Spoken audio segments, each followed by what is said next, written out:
Hello and welcome to the JCETI 2012 wrap-up photo slideshow.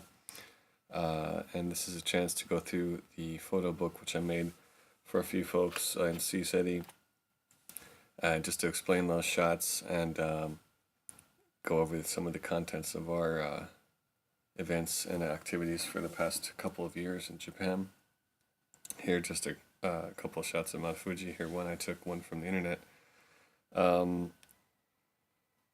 Going back here, we start the story really on our first major event in 2010 in this island here, centered in the center of the picture, called Awaji Island. It's a major Shinto spot, a major point of the creation myths of Japan. And in this event, we had quite a large group, first group of this type, as we started out, and a lot of the key figures in the area were at that event. This shot is showing also how many children were at the early events even as well. So it's really kind of was a family gathering at this point. This picture is Izanagi and Izanami from the Japanese Shinto creation myth, which says they stirred the islands out of the ocean in this area. Awaji Island is, interestingly, it's a perfect replica of the Biwa Lake, which is just above Kyoto. So it says it's like a puzzle. The island, if you were to flip it over back towards Honshu, it would fit almost exactly into Biwa Lake, and so they're kind of always saying how that might have been a part of Japan's ancient history. So here are the lasers. We have the standard green ones and this big blue one as well we use. Jokingly, it looks like kind of Star Wars here, and my early nickname was Luke Skywatcher. Before the light show starts, though, this is outside of Tokyo during the summer of 2011 in Saitama Prefecture. This spot was turned into, the next time we used it, an interesting video was recorded this summer in 2012, July of 2012. And you could see how but before the show starts, we always make sure to do a lecture beforehand, this of at least an hour and change, if not two or more at times, of what you're seeing here. This is an overnight event. A lot of the events are, just one night and 2 days. That's just sort of an initial primer, but you can see we've got some good locations, and obviously people are used to the idea of meditation in Japan, and group work goes fairly smoothly. I use a mix of the pre-recorded guided meditations as well as my own guided meditations on site, as well as some sound frequency work on site. And this is late in the early 2 or 3 a.m. I think we're out quite late at this in 2011 at this event, and at the very end had some ground light action occurring. But you can see some of the orbs here nearby. And it was a pretty good group.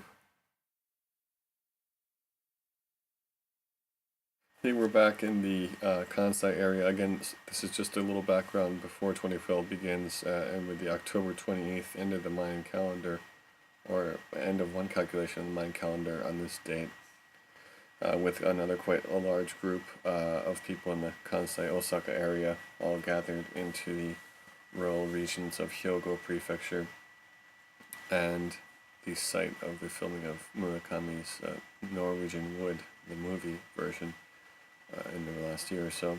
And that was interesting how we got deliberately mixed up with the directions, and so our car and one other car got all mixed up on the mountain roads on the way to the CE-5 location, and it was like we were being pushed back, so we didn't arrive there before midnight and before the day changed. So we ended up arriving at October 29th, just after midnight.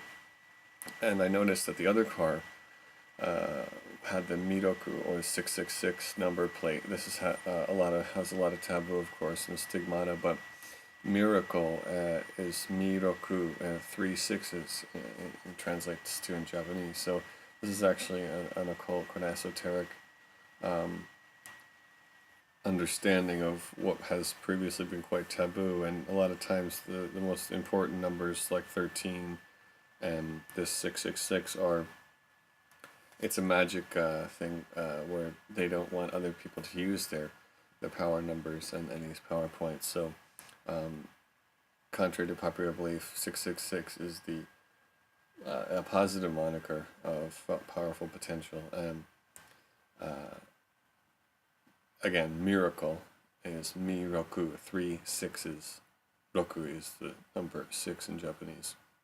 So a lot of the linguistic code related to ancient Hebrew and everything is tied into this esoteric and occult Japanese study that's very popular these days. And several of the members at this event were very seriously into that. And I think we all felt it was a sign of the start of a new day, and the miraku is the miraku no yo, miracle, world of miracles, meaning a new kind of ideal world. And the timing of all that, the fact that we were escorted there, deliberately delayed, and came in with that car, with the other car that had license plate of 3 6s, was sort of a sign, a symbol that I read to be indicative of this new start and new beginning towards an ideal world. We're based in the Kyushu Island, but most of the time I'm on the road. But this Kyushu is the westernmost island of Japan and has a lot of active volcanoes, especially as of the last few years. And this one has been on YouTube with a lot of UFO activity called Sakurajima, Cherry Blossom Island. And this is a picture of one of the eruptions just right in front of us as we're at the foot of the volcano and exiting a hot spring resort after 3 or 4 events in a row. And you can see here the volcanic ash outside of Kagoshima Station collecting on the sidewalk. So it has a city with a long history of this being close right next to this active volcano that constantly spews ash, but it has really peaked up and gone very active in the last year or so. So this is the end of this is December of 2011, and during a full moon lunar eclipse, there was this woman who shot. You could see the energy around us in the field, and that line connecting her head, her crown, to the moon area, the area of the full moon. So, and then the next shot is again, actually this year, the same Mount Sakurajima, which we did our first event on at the beginning of this year. There's a couple of lookout spots and a road that goes around. And here is a shot of, in Kagoshima, we had a meeting with someone who connected through the book I released a couple of years ago, who started having a lot of contact on their own with their family. And so this is one the daughter who had her experience and kind of dressed up as an ET scenario, jokingly. This shot is at the very beginning of 2012 in Baltimore, when I met with the Foshes, Debbie and Rick Foch, out at a museum. And you could see between the clouds there was like a C, a sideways C for JCETI, in this kind of upside down U here, right over the museum area where we met. I thought that was very funny, and it was very easy to notice here, so I got a close up as well. And so it was an auspicious start to the year, and really important greeting to the two important meeting kind of groups coming together. Debbie was extremely helpful in facilitating some of my early questions and giving important advice and giving us the okay to use some of JCETI's valuable reference materials on Japanese TV and other media. This is Amaterasu. This is the one of the sun goddess in manga, comic form. And the funny thing about this is that the JCETI logo also appears in a very traditional Japanese shrine on top of this staff. As you can see, it's Tenkawa Shrine in Nara Prefecture, which is one of the ancient capitals. And Tenkawa Shrine had a big flood in 2011, just a day before we were planning on doing a CE-5 there. So as we heard the weather was going to be extremely lousy, it was actually news before the storm even started. So it did in fact live up to its reputation, and we moved the event. But here's a close-up of the Tenkawa Isuzu, like the truck and car company Isuzu. That is the exact same shape as the Sea-City logo. So a lot of people recognize that when they take a look at the ET Contact Tool application. This is a photo of a Ustream broadcast we did in Fukuoka with the book, The Woman in the Middle, is from radio and television, and her friend who helped interview, and I'm holding a magazine who featured us quite often, and in the book we put out a couple years ago. So trying to hit all kinds of net streaming media and get the word out about disclosure and contact. This was one of those. This was one of kind of those homespun type of media interviews we made. And this is in 2012 here in Osaka, where I did a lecture one day, and then we had an event the next day. Before the event, there was a quick little offkai, which means just an informal gathering with some young musicians and people. And you could see here, it was cloudy, but there's these unbelievable beams of light that were photographed with just an iPhone in the area in this kind of parking lot, coming right down in front of the phone. There's two of them there in this picture. So it was palpable, the presence of the craft, and at this point they decided to show up on film instead of making any big demonstrations in the sky. We're down in the Miyazaki Prefecture with this picture, and again at the bottom of Kyushu Island, a very traditional area, but at the same time very strong roots in the Shinto tradition, and a lot of very important key ancient sites. A big smile in the sky here.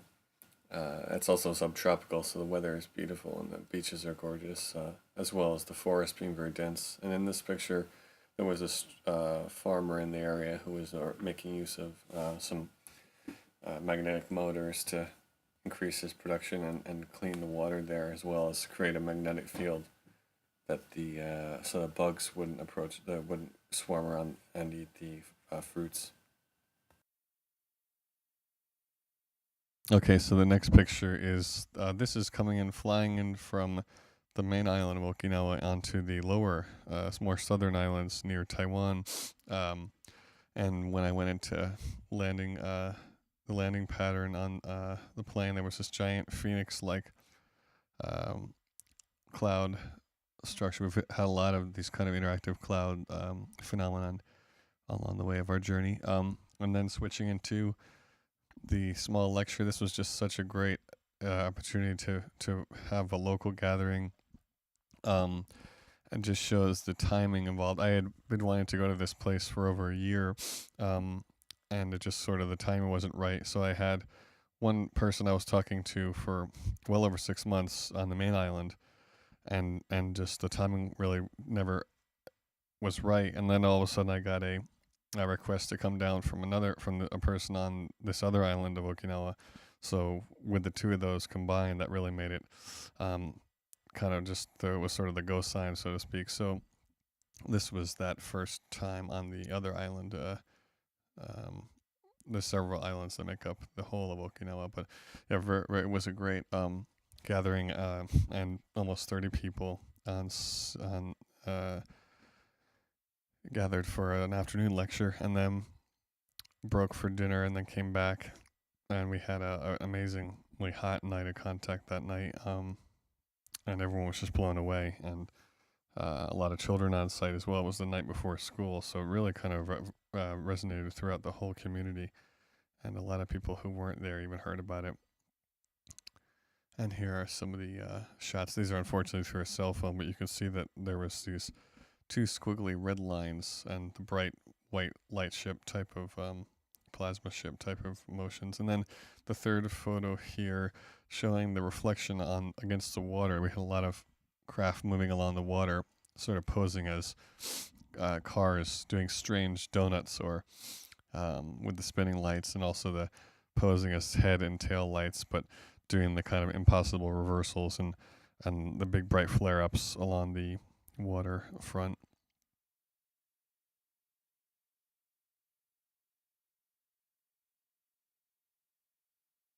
Next shot is in July of 2012, right around my birthday, and it was a place that I've been wanting to do an event before I even started JCETI on a place that I knew was going to be perfect for contact even before I went back to Japan.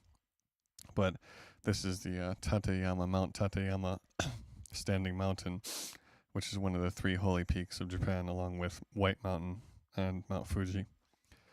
And this whole region is an alpine sort of hiking, alpine tourist resort, right at the foot of some really big climbs. And the funny thing was, the lodge we stayed out was fully packed with school kids that night. But we had a good amount of privacy once it got dark outside. And standing on this ridge just across from us was this sort of, we now found the next day, was this sort of like E.T. looking, Spielberg E.T. looking kind of head everyone was laughing about.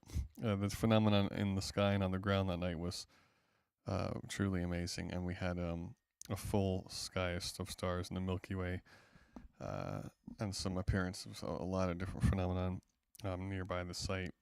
So that area definitely lived up to my expectations. It actually went way beyond my expectations.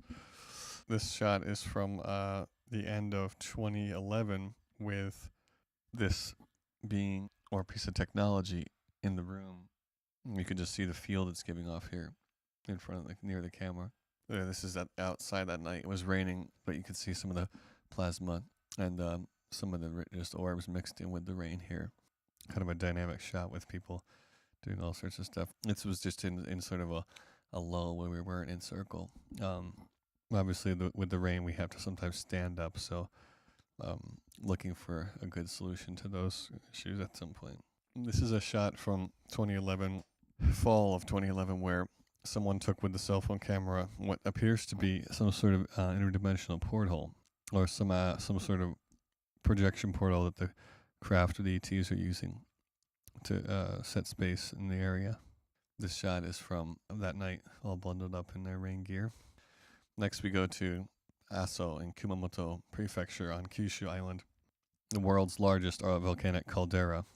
And this night was a medium-sized group, and we had this shot come through. I've heard the chirping and chittering sound again, very close, and kind of teleporting, so to speak, around the group, moving in ways that would just not be normal for a regular insect or bird.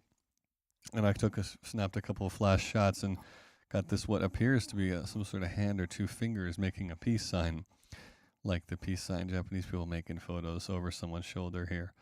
So this is a very interesting photo. It was strange the way that this photo was the only one that disappeared off of my iPhone when I did a software upgrade a few months ago. Luckily, I had a backup. This is rewinding back to 2010, December of 2010, with just a strange kind of nothing. It's just a good picture with the light coming off. It was very windy, so I think the screen might have been jittering as he took that picture. So you can see the energy beams coming down in front of the camera. There's two shots here, and in both shots you can see the difference of the width and the proximity to the camera of these light effects, and the people being tuned up or whatever on site. The next shot is of a larvae type cloud ship. This was a really anomalous cloud formation that was very different from a lot of the other clouds in the area, and any of the clouds in the area. And this was right above the road we were driving home from, just checking out the CE-5 contact location. So it was kind of like a see you later, see you tonight kind of greeting. This picture shows the big red phoenix in cloud. This was between Nagoya and Tokyo along the water, along the ocean side.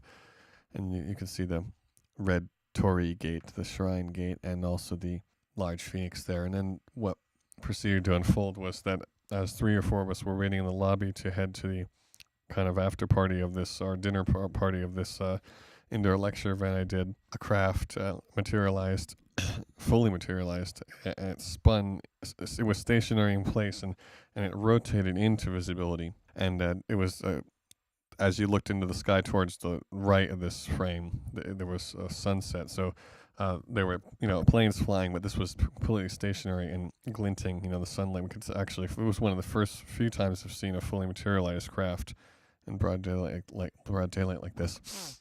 And that appeared and disappeared 2 or 3 times in a very deliberate greeting. They were really happy about the work we had done that day. And the next day I went to Tokyo and found this red phoenix type picture at an art gallery, the Hara Museum. So that kind of confirmed the sighting as well. Kind of a really high energy event that was. This is Sapporo in the end of August, this past summer in 2012, in Sapporo, the main city of Hokkaido, the Alaska of Japan, the northernmost island.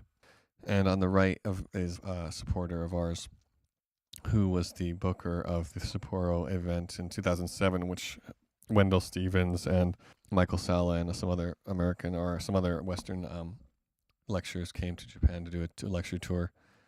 And on the left is a guy who runs the kind of a really well-known blog, and also the Galactic Federation of Light Japan community. So he was, to his credit, one of the few people blogging about Disclosure Project, the 2001 event, or in recent years even. So he's real interested in getting the truth. And that was 2 days after the Sapporo event, a few hours north of Sapporo in Asahikawa, where there's this nice, beautiful, gigantic volcanic park. And I know there's an ET base under these mountains. We've had confirmation of that, a large base.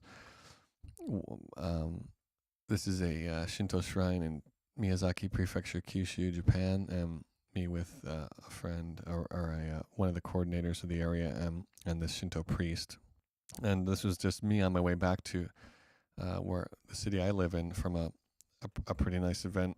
And we were just planning on stopping through here and seeing some of the sites. I had been to Takchiho before. It's the home of a lot of the Shinto myths. And suddenly we got into this really synchronistic flow of events that was saying, the guide, Shinto god who kind of works with me there, made its presence known and kind of introduced themselves to me. And then also we had this picture.